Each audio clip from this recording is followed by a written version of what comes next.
tongue will confess you are God. One day every knee will bow. Still the greatest treasure remains for those who gladly choose you now. Come, now is the time to worship. Come, now is the time to give your heart. Come, just as you are to worship. Come, just as you are before your God. Come. One day every tongue will confess you are God. One day every knee will bow. Still the greatest treasure remains for those who gladly choose you now. Willingly we choose to surrender our lives. Willingly our knees will bow. With all our heart, soul, mind, and strength, we gladly choose you now. Come, now is the time to worship. Come, now is the time to give your heart.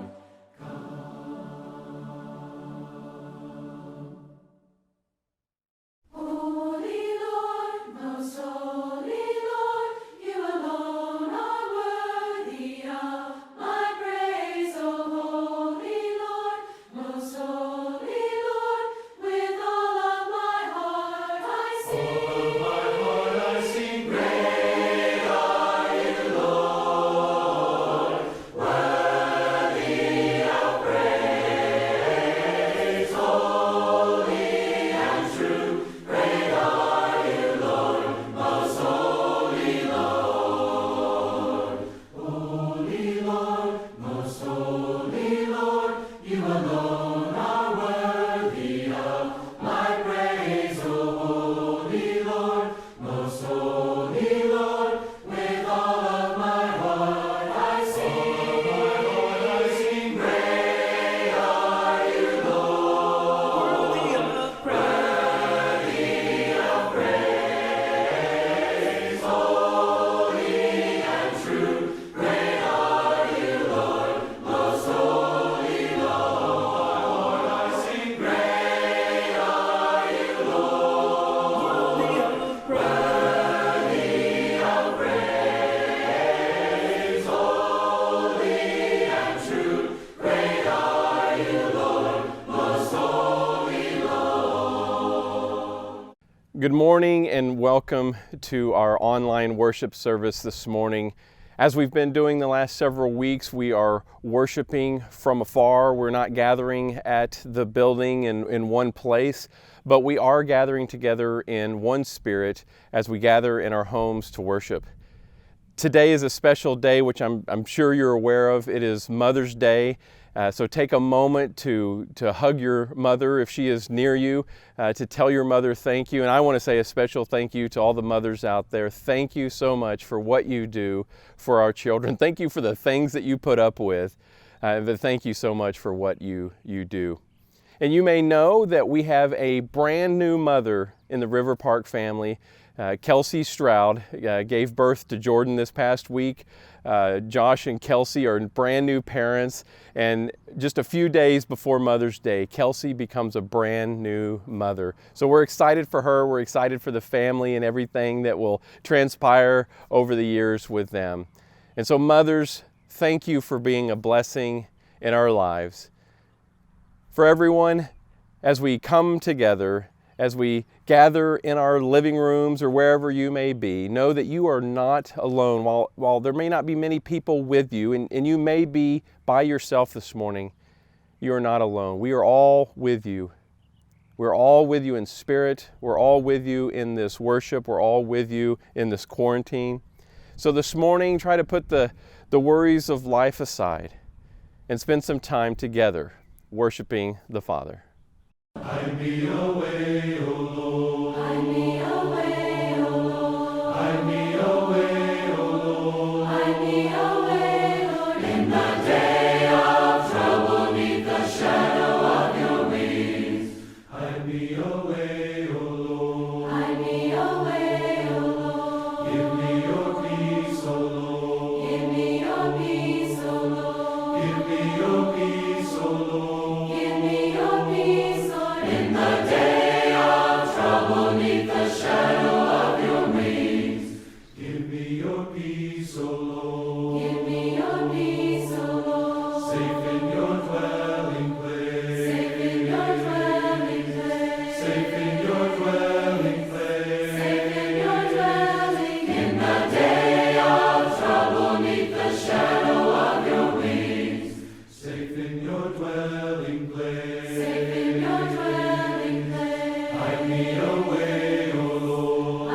Will you pray with me, please? Dear God, thank you for this wonderful day that you've given us, the beautiful sunshine.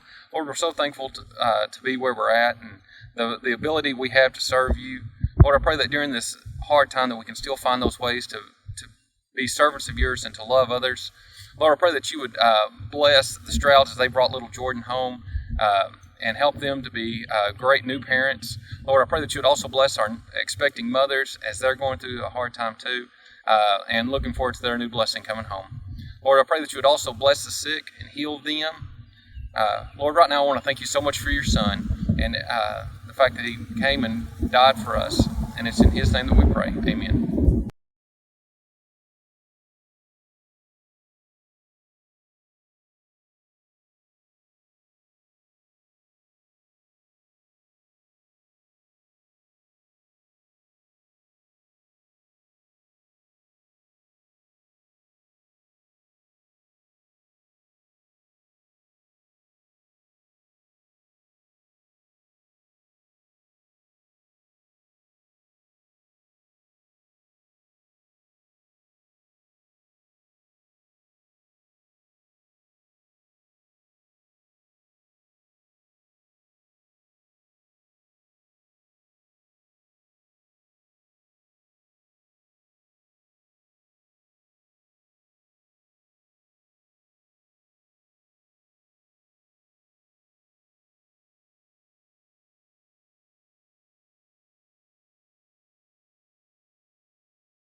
Have you ever stood at the ocean with the white foam at your feet? Felt the endless thundering motion? Then I say you've seen Jesus my Lord. Have you seen Jesus my Lord? He's here in plain view. Take a look, open your eyes, he'll show it to you. Have you ever stood at the sunset with the sky bellowing red? Seen the clouds suspended like feathers? Then I say you've seen Jesus my Lord. Have you seen Jesus my Lord? He's here in plain view. Take a look, open your eyes, he'll show it to you. Have you ever stood at the cross with the man hanging in pain? Seen the look of love in his eyes? Then I say you've seen Jesus my Lord. Have you seen Jesus my Lord? He's here in plain view. Take a look, open your eyes, he'll show it to you. Have you ever stood in the family with the Lord there in your midst? Seen the face of Christ on each other? Then I say you've seen Jesus my Lord. Have you seen Jesus my Lord? He's here in plain view. Take a look,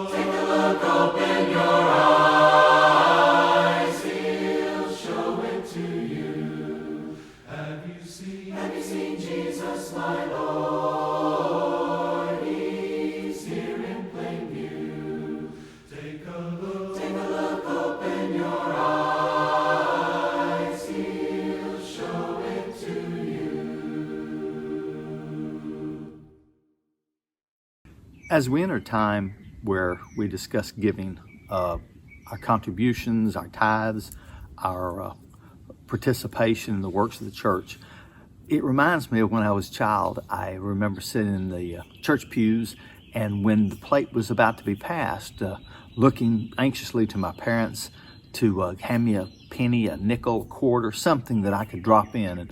And throughout the church building, you could hear ding, ding, ding, the sound of coins that little kids were putting into the plate that we look forward to.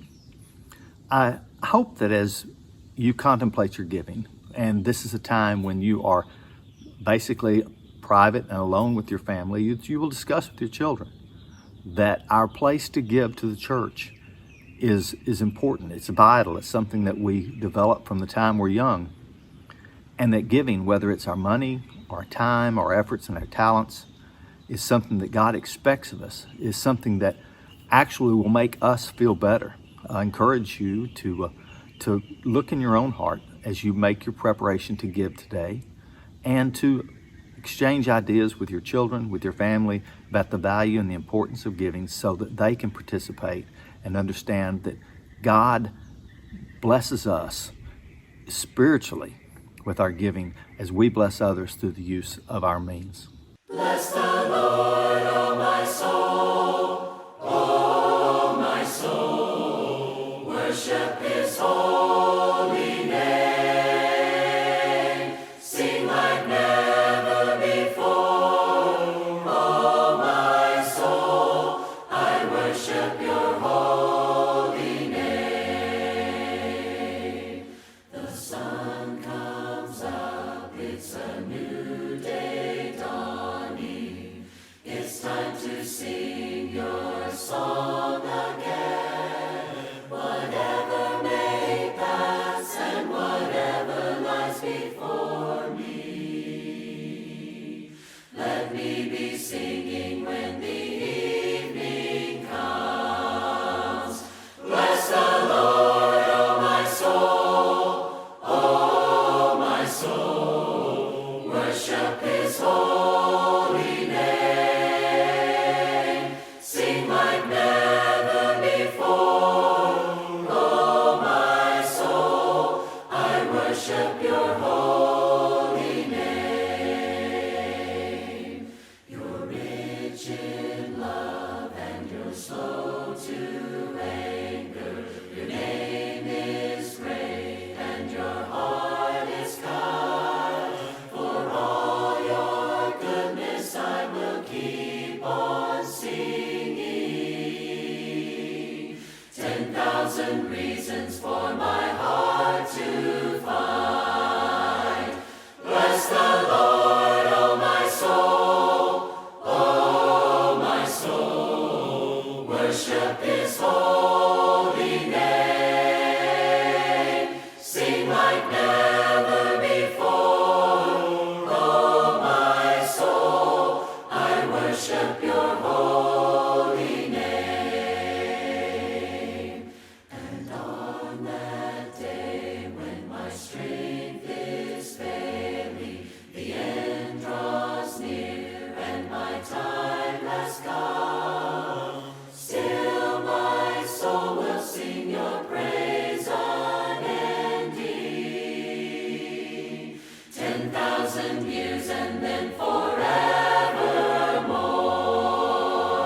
Bless the Lord, O my soul, O my soul, worship His holy name. Sing like never before, O my soul, I worship your holy name. Bless the Lord, O my soul, O my soul, worship His holy name. Sing like never before, O my soul, I worship your holy name. I worship your holy name. I worship your holy name.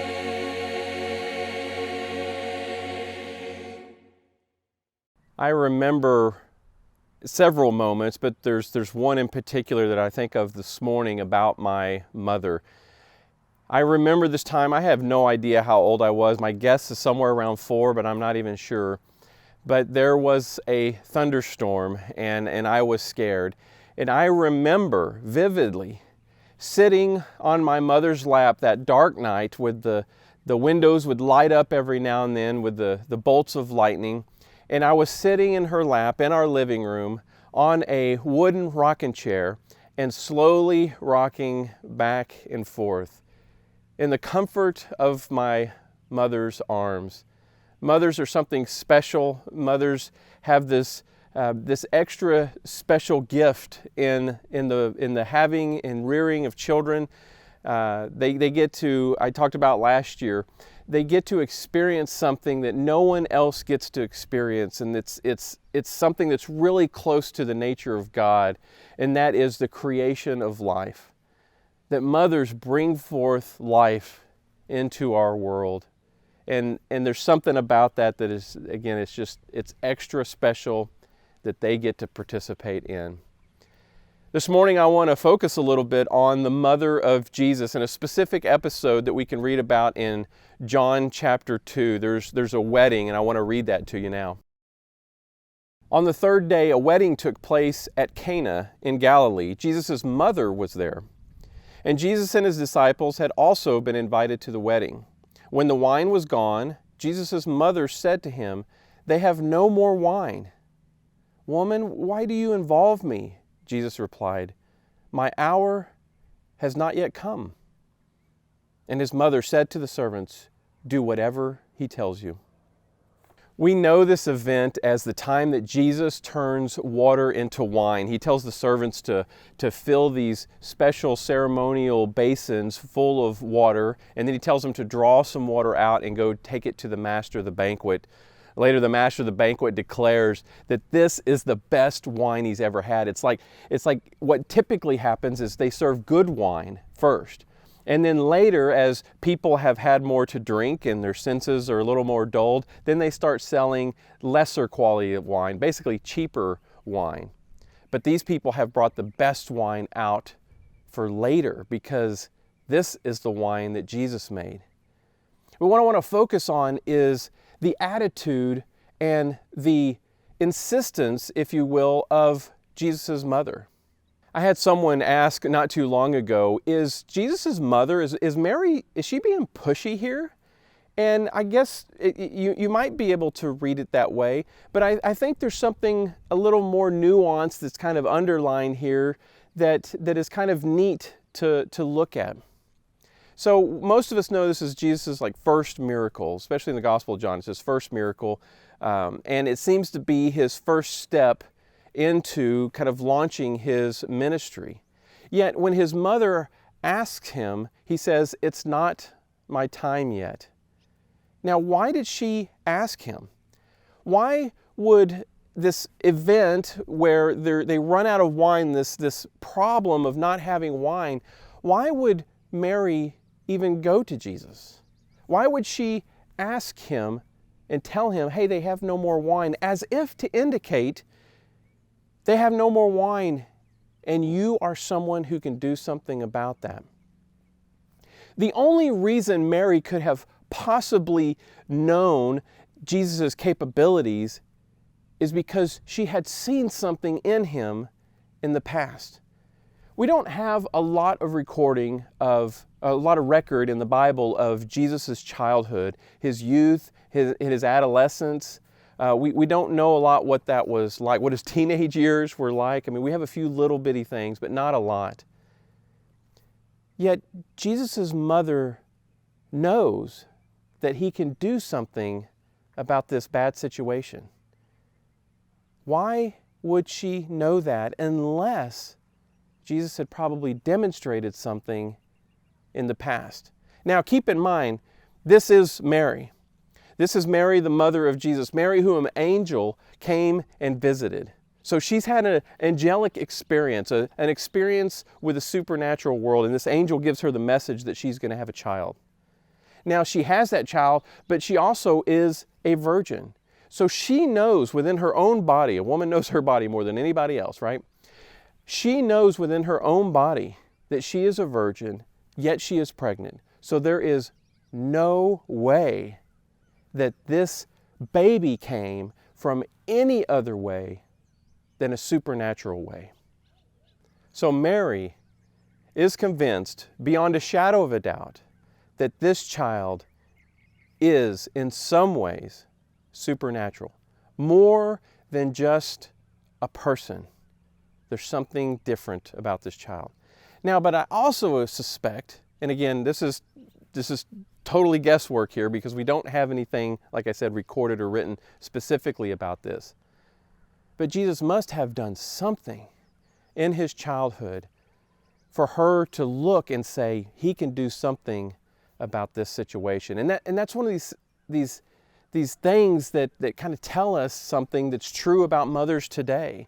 And that is this, that mothers know their children. Mothers know their children. My mother knows me. My mother knows me. My mother knew I was scared of thunderstorms, and probably because I went crying to her and begged her to save me.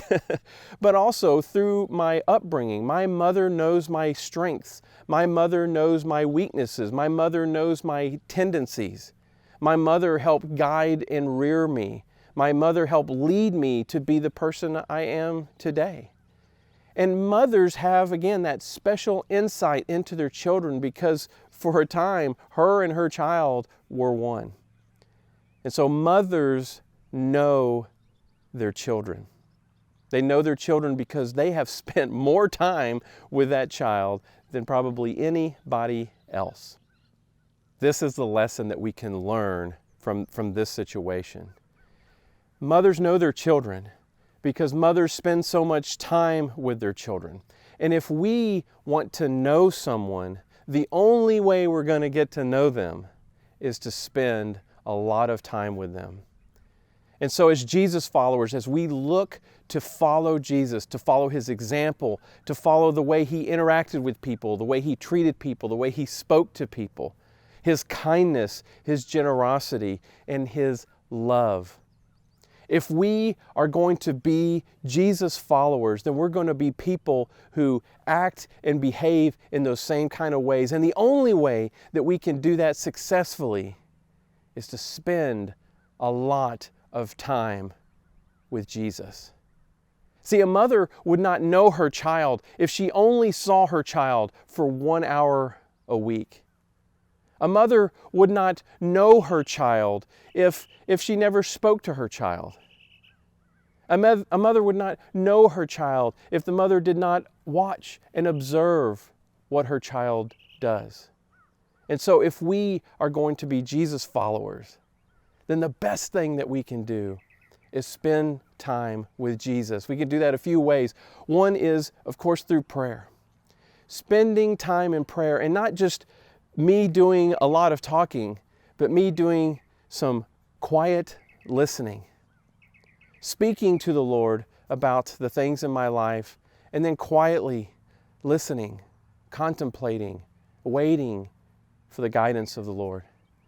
We can also spend time with Jesus by reading about him in the Gospels, Matthew, Mark, Luke, and John in our Bibles, reading about his life, reading about what he did, again, just like I said earlier, about how he interacted with people, how he showed grace and compassion and love, because that is how we get to know Jesus, because we can't follow him if we don't know him. In the video description this morning, there's 2 links to 2 separate videos that I want to share with you. You can watch them after this is over, or if you get tired of listening to me, you can just click on them now. But they will take you away from this video this morning if you click on them. The first one is this. It's from I think you would just call it a web movie called The Chosen. And it's a story about Jesus. It's about his life. But the scene that this link will take you directly to is the scene of this wedding banquet and Jesus turning water into wine. And what I like that the writers of the script did is they expanded this story a little bit to try to get in between the cracks of how did we get to this place? Why is it so important that Jesus fix the situation when it comes to this wine. So it's a great story. It's well done production, and so I encourage you, whether that's now or later, you can come back to this video and find that link and click on it and watch that. The second one is this. As we transition into communion, again, this is what I'm going to say. You can either watch it here in a few seconds and let this be your communion meditation time, call it the background, or you can wait till after this is over and watch it.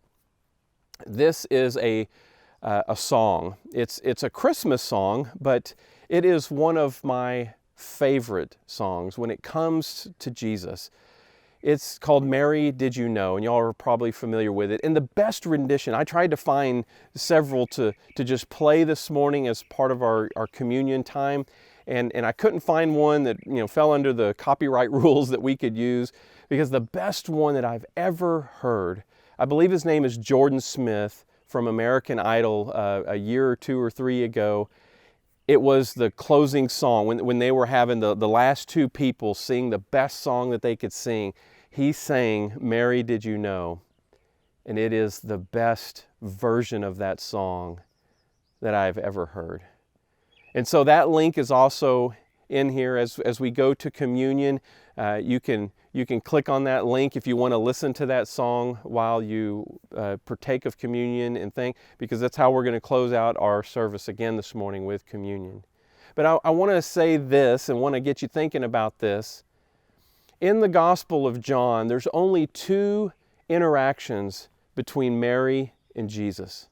Only 2. One is the one we talked about a little while ago, about water to wine, this wedding feast. They run out of wine and Mary comes basically asking Jesus to do something about it. The second one, the only other one in the Gospel of John, is Mary at the foot of the cross. And there's that song, Mary, Did You Know? Did you know that your baby boy would walk on water, that he would save our sons and daughters, that the blind would see, the deaf would hear, the mute would speak, and all those things that are in that song. But also it's like, did you know, Mary? Did you know that your son would go through excruciating pain? Did you know that your son would have his hands and his feet nailed to a wooden cross, and that cross be lifted up, and that he would hang there until he died? And did you know that as a mother, you would be there to witness it all? Mary, did you have any idea where your son's journey would take him? I know as a parent, and I know we have some parents who have lost a child. I think there's nothing worse in this life than for a parent to have a child die. I don't think there's anything worse than that. So imagine Mary, who, as a virgin, an immaculate conception, something of the Holy Spirit, began to grow a baby within her. She has that baby. She raises that baby. She sees things about that baby as a child. She knows this child. She knows her son. She sees his ministry. She sees the ups and the downs and the difficulties and the victories and everything that goes with it. And ultimately, she ends up at the foot of Jesus' cross. But the good news is this, that it doesn't end there, because Mary is also at the tomb when it's found empty. Mary is one of the first people to go proclaim the good news that Jesus has risen, when she runs to the other disciples and tells them that the tomb is empty and he is gone. And then she gets to see her resurrected son alive and well, probably better than ever. Because Jesus demonstrates for us what the good news is all about. And then we follow in his footsteps. This morning, as we go to communion, I want you to celebrate the victory over death, but also to remember the tremendous sacrifice that Jesus gave for you. This morning, as we gather around bread, remember his body. As we drink wine to remember his blood, we honor that sacrifice. And in a way, we honor his mother as well. Will you pray with me? And then we'll eat and drink. Lord Father, we are humbled. We're thankful. Lord, we are so thankful. Thankful that you would send your Son. Thankful that you would choose Mary. Thankful that you would bring about a virgin birth and a mother who would know her child, and in some ways a mother who would instigate this first miracle that in many ways launched Jesus' ministry. We thank you for Jesus' example, for his life, not just the miracle. I mean, we're thankful for those, not just the miracles, but we're thankful for his example of love, of compassion, of patience, of kindness. And we pray, Lord, that as we follow him, that we will do the same. Lord, this morning we ask that you bless this bread. We ask that you bless this wine. That as we eat and as we drink, we will remember his death for the consequences of sin, but also for the victory that he won over death for all of us. Praise his name for now and all eternity. Jesus, the Lord of Lords, the King of Kings, the Savior of all. Amen.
rises to rejoice. Who has given counsel to the Lord? Who can question any of his words? Who can teach the one who knows all things? Who can fathom all his wondrous deeds? Behold our God, seated on his throne. Come, let us adore him. Behold our King, nothing can compare. Come, let us adore him. Who has felt the nails upon his hand, bearing all the guilt of sinful man? God eternal, humble to the grave, Jesus Savior, risen now to reign. Behold our God, seated on his throne. Come, let us adore him. Behold our King, nothing can compare. Come, let us adore him. You will reign forever. You will reign forever. You will reign forever. You will reign forever. Behold our God, seated on his throne. Come, let us adore him. Behold our King, nothing can compare. Come, let us adore him. Behold our God, seated on his throne. Come, let us adore him. Behold our King, nothing can compare. Come, let us adore him. Who has held the oceans in his hands? Who has numbered every grain of sand? Kings and nations tremble at his voice. All creation rises to rejoice.